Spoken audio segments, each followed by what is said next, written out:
If you've ever struggled with digestive discomfort, you already know just how utterly miserable and overwhelming it can be, right? You're constantly second guessing every single meal. You're sitting there wondering, is what I'm putting on my plate going to actually nourish me, or is it going to send me into this downward spiral of bloating, pain, and inflammation? The dietary confusion out there is literally deafening. But what if figuring out exactly what to eat for your gut health was as simple as looking at a color chart? Well, welcome to today's Explainer, where we're going to break down the highly visual, highly effective 4-color leaky gut diet. Okay, so let's dive right in. We've got a highly structured 6-part roadmap on the agenda for us today. Number 1, the color-coded food framework. Number 2, blue foods, eat freely. Number 3, green foods, limit serving size. Number 4, orange and red foods. Number 5, reintroduction timeline explained. And finally, number 6, an important educational disclaimer. Section 1, the color-coded food framework. Okay, so healing your gut requires consistency. And let's be real, consistency is practically impossible if your diet is overly complicated. So ask yourself, are you confused about what to eat for gut health? Because honestly, if you are, you're definitely not alone in this. Most people dealing with a leaky gut are just suffering from massive information overload. I mean, one source tells you a food is a quote-unquote superfood, and the very next one tells you it's toxic to your digestion. This kind of contradictory nutritional advice just leads to diet fatigue, which causes so many people to throw their hands up, give up, and keep living with daily digestive misery. And that is exactly why this 4-color framework was developed. I want you to think of it as a traffic light plus system. It basically removes all the guesswork from your daily meals by visually categorizing foods into 4 distinct buckets: blue, green, orange, and red. The best part?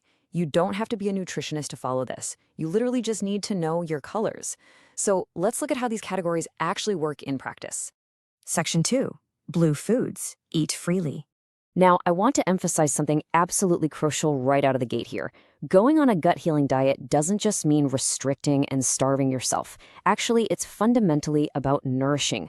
Blue foods, like a fresh, nutrient-rich cut of salmon, well, they're going to be your absolute best friends on this protocol. They're staples designed to actively nourish your digestive tract, and they do it without causing further inflammation to your gut lining or creating all that excess fermentation in your intestines.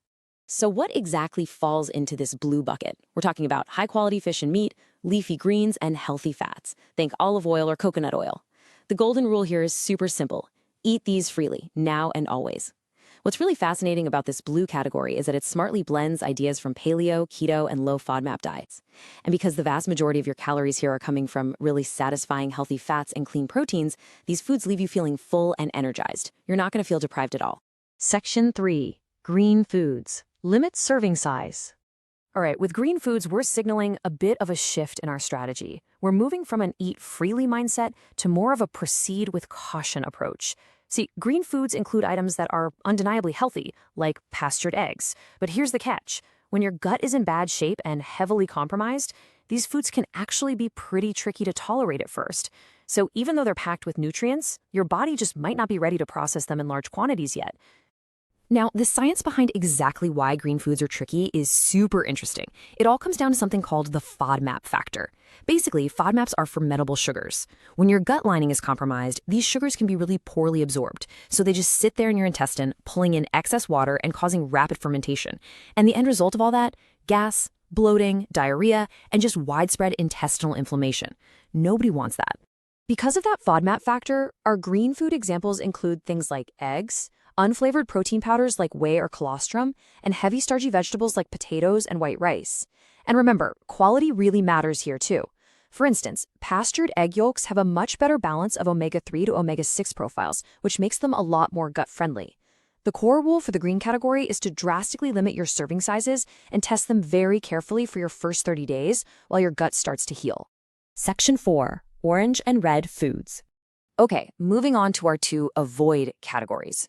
Understanding the difference between orange and red is crucial because they have completely different reintroduction timelines. So orange foods include higher FODMAP fruits, nuts, and special dairy. You need to avoid these entirely for 30 days, but then you can start testing them one by one.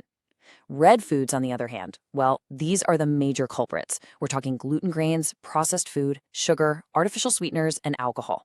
You must avoid red foods entirely for a full 90 days, and even then, you need to test them with extreme caution. Looking at these categories side by side really drives the point home. Orange foods, like bananas, for example, they're natural whole foods, but they are packed with anti-nutrients like lectins that can really irritate a vulnerable intestinal lining.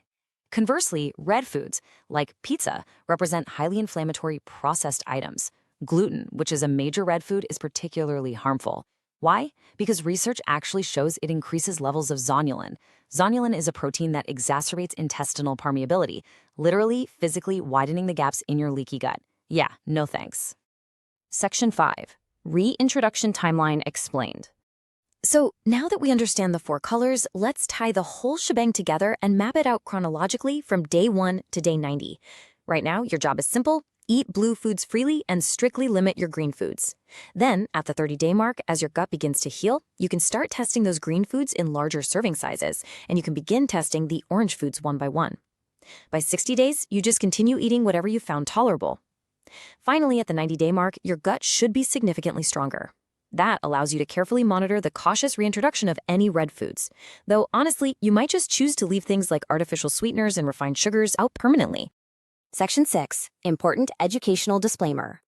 Before we wrap up, I do want to explicitly mention that everything we've broken down today is directly sourced from the definitive free guide titled How to Heal Leaky Gut. This entire framework was developed by Richard, the founder of Essential Stacks, alongside his world-class research team of medical doctors, registered dietitians, and scientists who literally live and breathe digestive health every single day.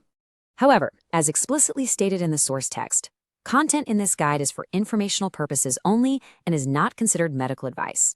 It is absolutely critical that you consult with a physician or a registered dietitian before making any major medical or lifestyle changes. That is especially true when you're dealing with complex digestive issues. So armed with this beautifully structured, simple, color-coded framework, I want to leave you with this final thought. Are you ready to finally take the guesswork out of your gut health diet? By understanding the vital differences between blue, green, orange, and red foods, you now have a clear visual map to navigate your meals, reduce that inflammation, and finally start nourishing your body efficiently. Thank you so much for joining me for this explainer, and here's to a simpler, much clearer path to gut health.